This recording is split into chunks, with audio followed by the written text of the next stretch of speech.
إن الحمد لله نحمده ونستعينه ونستغفره ونؤمن به ونتوكل عليه ونعوذ بالله من شرور أنفسنا وسيئات أعمالنا من يهده الله فلا مضل له ومن يضلل فلا هادي له وأشهد أن لا إله إلا الله وحده لا شريك له وأشهد أن محمدا عبده ورسوله أما بعد فيا أيها الإخوة الكرام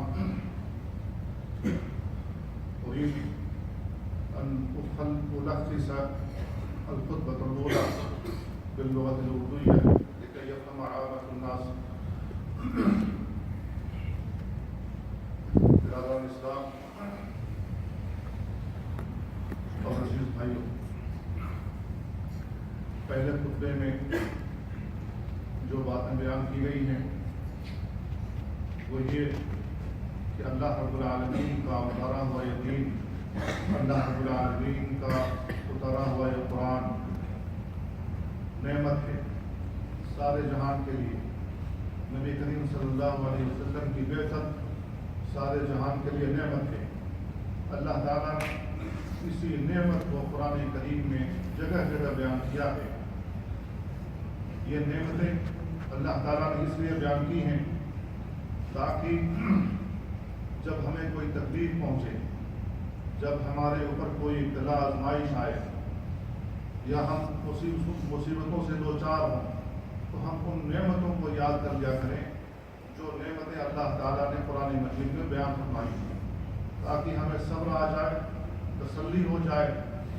اللہ رب العالمین نے قرآن کریم میں وہ نعمتیں جو انسانوں پر کی اور خصوصیت کے ساتھ رسول اللہ صلی اللہ علیہ وسلم کے اوپر، تو اس لیے تاکہ اللہ کے نبی صلی اللہ علیہ وسلم کو بھی تسلی ہو جائے کہ اللہ رب العالمین کی یہ نعمت آپ کے اوپر اتری، اور صحابہ کرام اور مومنوں کو بھی تسلی ہو جائے کہ اللہ رب العالمین نے مومنوں کے اوپر کتنا بڑا احسان، انعام اور اکرام کیا ہے.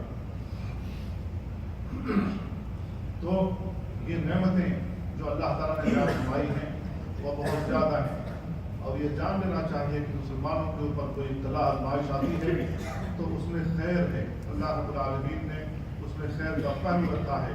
رسول اللہ صلی اللہ علیہ وسلم نے حدیث میں ارشاد فرمایا ان امر المؤمن كله خیر ان اصابته السراء فشکر فکان خیر اللہ وان اصابته الضراء فصبر فکان خیر اللہ. مومن کا ہر معاملہ خیر سے خالی نہیں ہے. اگر اسے کوئی تکلیف پہنچتی ہے اس پر وہ صبر کرتا ہے تو یہ بھی اس کے لیے بہتر ہے، اور اگر کوئی اسے نعمت پہنچتی ہے، خوشی پہنچتی ہے، خوشی لاحق ہوتی ہے اور اس پر اللہ تعالیٰ کا شکر ادا کرتا ہے تو یہ بھی اس کے لیے خیر ہے. تو دونوں ہی پہلو، چاہے ابتلا اور خواہش کے ہوں چاہے نعمتوں کے ہوں، مومن کا ہر معاملہ خیر ہی ہوتا ہے. اللہ رب العالمین نے جو نعمتیں قرآن مجید کے اندر بیان فرمائی ہیں، سب سے پہلے اللہ تعالیٰ نے نبیوں سے شروع کیا، اور خصوصیت کے ساتھ ہمارے نبی محمد رسول اللہ صلی اللہ علیہ وسلم سے. اللہ رب العالمین نے بیان فرمایا الم یجدک یتیما فآویٰ، اے نبی کیا ہم نے آپ کو یتیم نہیں پایا، ووجدک ضالا فہدیٰ، اللہ تعالیٰ نے آپ کو پناہ دی اور آپ کو راہ راست سے بھٹکا ہوا نہیں پایا کہ آپ کو ہدایت دی. آپ اس آیت پر غور کریں، اللہ رب العالمین نے کتنی عظیم بات بیان فرمائی ہے. اور یہ حقیقت ہے، اللہ کے نبی صلی اللہ علیہ وسلم نے یتیمی کی زندگی گزاری اور آپ پرورش پاتے رہے، آپ بڑے ہو گئے، یہاں تک کہ جب 40 سال کے ہوئے تو اللہ رب العالمین نے آپ کو نبی اور رسول بنایا. اس سے پہلے 40 سال سے پہلے رسول اللہ صلی اللہ علیہ وسلم کو اس دین کے بارے میں کوئی معلومات نہیں تھی جو دین ابراہیم علیہ السلام لے کر آئے تھے، جو دین اسماعیل علیہ السلام لے کر آئے تھے. ان دونوں نبیوں نے مکہ کے اندر جو دین کی تنفیذ کی تھی، رسول اللہ صلی اللہ علیہ وسلم کو اس بات کی اطلاع نہیں تھی، معلومات نہیں تھی، کیونکہ مرور ایام کے ساتھ وہ جو شریعت ابراہیم علیہ السلام پر، وہ صحیفے جو ابراہیم علیہ السلام پر نازل ہوئے تھے وہ لوگوں نے بھلا دیا تھا. ابراہیم علیہ السلام کی چند شریعتیں مکہ میں رائج تھیں، وہ بھی تحریف شدہ صورت کے اندر. جیسے حج موجود تھا، کفار قریش حج کرتے تھے، لوگ بھی حج کرنے آتے تھے، لیکن حج میں انہوں نے ترمیم کر رکھی تھی. لوگ طواف کرتے تھے، طواف 7 چکر ہی ہوتا تھا، ابتدا بھی حجر اسود سے ہوتی تھی لیکن اس کے اندر ترمیم کر رکھی تھی. طواف کے اندر دعا کی جاتی ہے، طواف کے اندر قرآن مجید کی تلاوت کی جاتی ہے، لیکن مشرکین مکہ نے صرف تالیاں بجانا اس کو شعار بنا رکھا تھا، دین بنا رکھا تھا۔ وہ مزدلفے سے آگے حج کے اندر بڑھتے ہی نہیں تھے، عرفات کے اندر جاتے ہی نہیں تھے، جبکہ رسول اللہ صلی اللہ علیہ وسلم نے بیان فرمایا کہ الحج جو عرفہ، عرفے میں جانے کا نام حج ہے، جو شخص عرفے میں نہیں جاتا حج نہیں ہوتا ہے۔ تو انہوں نے دین نے ابراہیمی کے اندر تحریف کر رکھی تھی۔ اسی طریقے سے خانہ کعبہ کے چاروں طرف بے شمار بت رکھے گئے تھے جن کی پوجا ہوتی تھی، جن کے سامنے جھکتے تھے، جن کے سامنے چڑھاوے چڑھاتے تھے، جن کو مدد کے لیے پکارتے تھے، لڑائی میں جانے سے پہلے ان کے سامنے حاضری دیتے تھے، سمجھتے تھے یہی نفع و نقصان کے مالک، یہی دشمنوں کے اوپر ہمیں غلبہ عطا کریں گے، یہی پریشانیوں سے بچائیں گے۔ یہ ساری صورتحال تھی۔ رسول اللہ صلی اللہ علیہ وسلم کو اللہ تعالیٰ نے ان تمام چیزوں سے جو شرک کی تھی، جو خرافات کی تھی، چاہے جو انسانیت سے متعلق ہوتی ہیں، چاہے شراب نوشی ہو، زناکاری ہو، فحاشی ہو، بدماشی ہو، اللہ تعالیٰ نے نبی کریم صلی اللہ علیہ وسلم کو ان تمام چیزوں سے بچا رکھا تھا۔ لیکن وہ جو دین ابراہیم علیہ السلام لے کر آئے تھے، اسماعیل علیہ السلام جس دین کی پیروی کرتے تھے مکہ کے اندر، اور مکہ کے اندر رہنے والے اس وقت کے انسان جو عمل کرتے تھے، رسول اللہ صلی اللہ علیہ وسلم کو معلومات نہیں تھی۔ اسی وجہ سے اللہ رب العالمین نے کہا وَوَجَدَكَ ضَالًّا فَهَدَىٰ، اے نبی کیا ہم نے آپ کو راہ راست سے بھٹکا ہوا نہیں پایا، پھر ہم نے آپ کو ہدایت دی۔ اللہ کی کتنی بڑی نعمت ہے کہ آپ کو ہدایت ہو جائے، آپ کو سیدھا راستہ مل جائے، جس راستے پر آپ چلنا چاہتے ہیں، آخرت کا وہ راستہ مل جائے، جنت کا وہ راستہ مل جائے۔ کیا یہ عظیم نعمت نہیں ہے؟ اللہ تعالیٰ نے اسی عظیم نعمت کو جتاتے ہوئے کہا وَوَجَدَكَ ضَالًّا فَهَدَىٰ وَوَجَدَكَ عَائِلًا فَأَغْنَىٰ، اے نبی کیا آپ محتاج نہیں تھے، اللہ تعالیٰ نے آپ کو تمور بنا دیا، آپ کی محتاجی ختم کر دی، آپ کو مستغنی کر دیا۔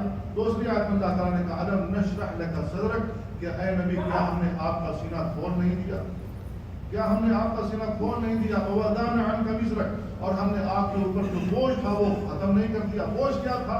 رسول اللہ صلی اللہ علیہ وسلم سوچتے تھے میری 40 سال کی عمر، شریعت جو ابراہیم علیہ السلام چھوڑ کر گئے تھے، اسماعیل علیہ السلام چھوڑ کر گئے تھے، میں نے اس پر عمل نہیں کیا، مجھے معلوم ہی نہیں ہے کس طریقے سے عمل کرنا تھا۔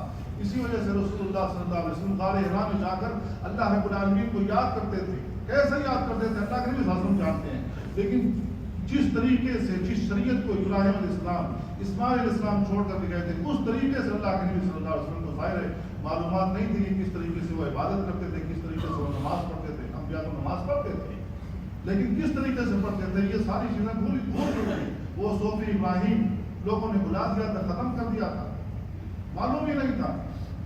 تو اللہ رب العالمین نے کہا اے نبی آپ غمگین نہ ہو، 40 سال سے پہلے جو اللہ تعالیٰ کی آپ نے عبادت نہیں کی، جس طریقے سے اللہ کی عبادت کرنی چاہیے تھی، ہم نے آپ کا یہ بوجھ بھی رکھ دیا ہے، ہم نے آپ کا یہ بوجھ بھی ختم کر دیا۔ الذی انقض ظہرک، اس بوجھ کے تلے گویا آپ کی پیٹھ ٹوٹی جا رہی تھی، اور رفعنا لک ذکرک، ہم نے آپ کا ذکر بلند کر دیا ہے، ہم نے آپ کا ذکر بلند کر دیا ہے۔ سورج نکلنے سے پہلے کوئی بھی دنیا کے اندر چاہے مشرق ہو، مغرب ہو، شمال ہو، جنوب ہو، جو بھی مؤذن اذان دیتا ہے اشہد ان لا الہ الا اللہ اشہد ان محمد رسول اللہ کی گواہی ضرور دیتا ہے۔ پوری دنیا کے اندر ہر وقت اللہ کے نبی صلی اللہ علیہ وسلم کا نام لیا جاتا ہے۔ اللہ کے نبی صلی اللہ علیہ وسلم کے علاوہ دنیا میں کون ایسا انسان ہے جس کا ہر وقت نام لیا جاتا؟ کوئی ہے ایسا انسان؟ کہ اللہ تعالیٰ کی کتنی عظیم نعمت ہے۔ اس نعمت پر اللہ تعالیٰ نے بیان فرمایا کہ اللہ کے نبی صلی اللہ علیہ وسلم کیا ہم نے آپ کا ذکر بلند نہیں کر دیا؟ اب یہ جو آیتیں اتری ہیں اس کا سبب نزول کیا ہے؟ سبب نزول ابن عباس رضی اللہ عنہ کی حدیث میں آتا اللہ کے نبی صلی اللہ علیہ وسلم فرماتے ہیں میں نے اپنے رب سے چند سوالات کیے اور مجھے یہ سوالات نہیں کرنے چاہیے تھے۔ اللہ کے نبی صلی اللہ علیہ وسلم فرماتے ہیں کہ میں نے اپنے رب سے چند سوالات کے چند چیزوں کا سوال کیا، مانگا، لیکن مجھے ان چیزوں کا سوال نہیں کرنا چاہیے تھا۔ اللہ کے نبی صلی اللہ علیہ وسلم کیا کہتے ہیں یا رب، اے میرے رب، کانت قبلی رسل، مجھ سے پہلے بہت سارے رسول گزرے ہیں، ان میں سے کسی کے لیے آپ نے ہواؤں کو مسخر کر دیا، وہ ہواؤں پر تیرتے ہوئے اس طریقے سے جہاں چاہتے تھے جاتے تھے۔ ان میں سے کچھ نبی ایسے بھی گزرے جو مردے کو ہاتھ لگاتے تھے، اللہ کے حکم سے وہ زندہ ہو جاتا تھا۔ اللہ کے نبی صلی اللہ علیہ وسلم کہتے ہیں کہ میں نے کچھ چیزیں اللہ تعالیٰ سے مانگی کہ یہ چیزیں مجھے بھی عطا ہو جائیں۔ تو اللہ رب العالمین نے کیا کہا؟ اللہ رب العالمین نے کہا کہ کیا میں نے آپ کو یتیم نہیں پایا، آپ کو بنا دی؟ کیا آپ کو گمراہ راہ سے بھٹکا ہوا نہیں پایا؟ میں نے آپ کو ہدایت دی۔ کیا آپ محتاج فقیر نہیں تھے کہ میں نے آپ کو مستغنی کر دیا؟ کیا میں نے آپ کا سینہ کھول نہیں دیا؟ آپ کے اوپر جو بوجھ تھا وہ میں نے رکھ نہیں دیا؟ اللہ کے نبی صلی اللہ علیہ وسلم کہتے ہیں قل تو بلا یا اے کیوں نہیں اللہ تعالیٰ تم نے سارا احسان مجھ پر کیا ہے۔ یہ اللہ تعالیٰ نعمتیں کیوں بیان کرتا ہے؟ نبی کریم صلی اللہ علیہ وسلم نے شروعات کی، کیوں نعمتیں بیان کرتا ہے؟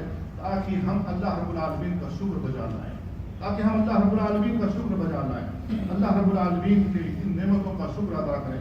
اللہ رب العالمین نے بیان فرمایا اللہ یمن علیکم ان ہداکم للایمان، اے مومنو اللہ تعالیٰ تم پر بطور احسان کے کہہ رہا ہے کہ تم کو ایمان کی ہدایت دی ہے، تم کو ایمان کے بارے میں بتلایا ایمان کیا ہے، اسلام کیا ہے، تم کو ہدایت نصیب ہوئی ہے۔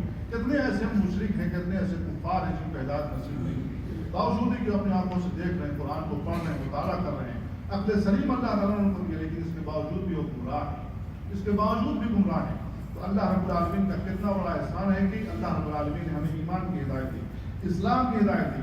اللہ رب العالمین دوسرے آیت میں کہا لقد من اللہ علی المؤمنین، اللہ تعالیٰ نے مومنوں پر احسان کیا، انہی میں سے ایک رسول بھیجا جو ان کے اوپر اللہ کی آیتوں کی تلاوت کرتا ہے، ان کا تزکیہ کرتا ہے، انہیں پاک کرتا ہے، انہیں کتاب و حکمت کی تعلیم دیتا ہے، جبکہ یہ سارے کے سارے لوگ کھلی ہوئی گمراہی میں کرائے راستے بھٹکے ہوئے تھے۔ اللہ رب العالمین نے بطور احسان کے کہا کہ اے مومنو اللہ تعالیٰ نے تم پر احسان کیا، تمہیں میں سے ایک رسول پیش کر کے محمد رسول اللہ صلی اللہ علیہ وسلم نے، وہ اللہ رب العالمین نے آخری رسول کے طور پر بھیجا جو سارے جہان کے لیے ایک نعمت ہے۔ ہمیں اللہ رب العالمین کا اس پر شکر ادا کرنا چاہیے۔ اسی طریقے سے اللہ رب العالمین نے ہم کو ایمان کی جو نعمت عطا کی ہے، ہمیں آپس میں ایک دوسرے سے جو پیار محبت بھائی چارگی جو عطا کی ہے، یہ بھی ایک بڑی نعمت ہے۔ جبکہ اس زمانے میں جس وقت رسول اللہ صلی اللہ علیہ وسلم بھیجے گئے تھے، عرب کے لوگ آپس میں لڑتے تھے، 100 سال سے لڑائی جاری تھی، لوگ خون کے پیاسے تھے، لیکن اللہ رب العالمین نے یہ اسلام اتارا، یہ دین اتارا، یہ قرآن مجید اتارا، اس کی وجہ سے اللہ تعالیٰ نے ان کے درمیان بھائی چارگی کر دی۔ اسی کی جانب اللہ تعالیٰ نے اشارہ کیا وَاذْكُرُوا نِعْمَتَ اللَّهِ عَلَيْكُمْ، یاد کرو اللہ رب العالمین کی نعمت کو جو تم پر کی تھی، اذ کنتم اعداء، جبکہ تم دشمن تھے، فَأَلَّفَ بَيْنَ قُلُوبِكُمْ، اللہ تعالیٰ نے تمہارے دلوں کو جوڑ دیا، تمہارے دلوں کو ملا دیا، فَأَصْبَحْتُمْ بِنِعْمَتِهِ إِخْوَانًا، اللہ تعالیٰ کی اس اتاری ہوئی نعمت کے ذریعے تم بھائی بن گئے، ایک مسلمان کا بھائی ہو گیا، جبکہ ایک دوسرے کے خون کے پیاسے تھے۔ جب ہم بھائی بن گئے ہیں تو پھر آج کے اس دور میں ہم ایک دوسرے کے خون کے پیاسے کیوں ہیں؟ ایک دوسرے کے خون کے پیاسے کیوں ہیں؟ ایک مسلمان دوسرے مسلمان کو مارتا ہے، ایک مسلمان کلاشنکوف اٹھا کر دوسرے کو مارتا ہے، ایک مسلمان اپنے اوپر بم باندھ کر کے دوسرے مسلمان کا قتل کرتا ہے، کیوں کرتا ہے؟ کیا وہ مسلمان نہیں ہے؟ اللہ تعالیٰ نے یہ احسان کیا تھا ہمارے اوپر کہ ہم بھائی بن گئے، دوسرے کے اوپر جان چھڑکنے والے بن گئے، لیکن ہم آج کے دور میں ہم ایک دوسرے کے دشمن بن گئے۔ میرے بھائیو، اللہ تعالیٰ کی اتاری ہوئی شریعت ایک نعمت ہے، اس کے مطابق زندگی گزارو، اللہ تعالیٰ ہمیں خوشیاں دنیا میں بھی دے گا، آخرت کے اندر بھی دے گا۔ اللہ رب العالمین دنیا میں بھی ہم سے راضی ہوگا، آخرت میں بھی راضی ہوگا۔ اللہ رب العالمین جب ہمیں ایسا کرے گا تو ہمیں اپنی جنت سے ضرور نوازے گا، رسول اللہ صلی اللہ علیہ وسلم کا دیدار ضرور دلائے گا، رسول اللہ صلی اللہ علیہ وسلم کے دست مبارک سے جو حوض کوثر کا پانی ضرور پلائے گا، اللہ تعالیٰ اپنی جنت میں ضرور داخل کرے گا۔ لہذا ہمیں